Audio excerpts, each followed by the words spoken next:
Chapter 8: When Work Doesn't Pay. Why labor is no longer enough, and what that says about our values. If you grew up like I did, you were taught one clear message. Work hard, and you'll be okay. Not rich, maybe. But okay. You'd have a roof, a meal, and maybe a few weekends to call your own. But somewhere along the way, that promise broke. Now you can work 40, 50, even 60 hours a week, and still struggle to pay rent. You can do everything right, show up on time, follow the rules, grind your knuckles down, and still fall behind. Which forces a hard question. If work doesn't pay, what's the point of the system? 1. The dignity of work, and the lie we inherited. For generations, work was more than income. It was identity, purpose, pride. To work was to belong. But today, millions of people work without dignity.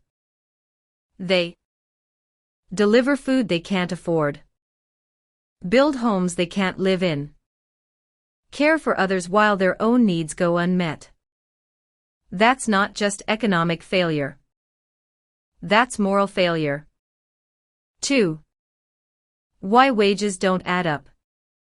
Let's break down why work doesn't pay anymore. Wages are stagnant, adjusted for inflation. Many jobs pay the same, or less, than 20 years ago. Living costs exploded. Rent, food, childcare, and healthcare have outpaced income. Debt is normalized. You need loans just to survive, for school, housing, cars. Benefits are vanishing. Full-time jobs with pensions and healthcare are being replaced with gig work and contracts. It's not that people are lazy. It's that the math doesn't work. 3. The myth of meritocracy.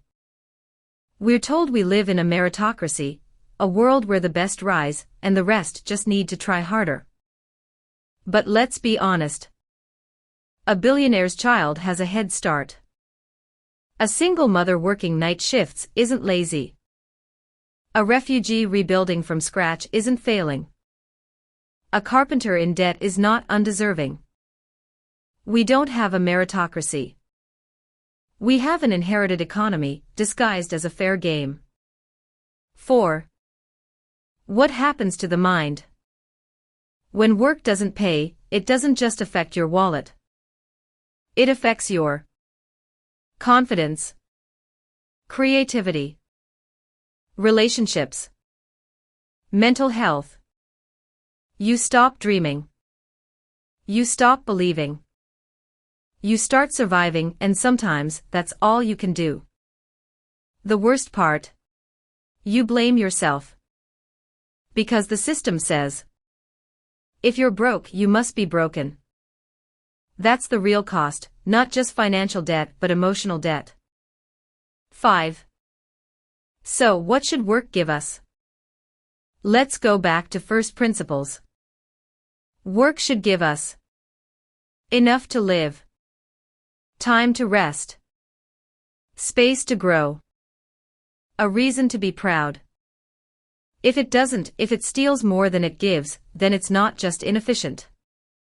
It's unjust. And when injustice becomes normal, it's not the people who failed. It's the structure.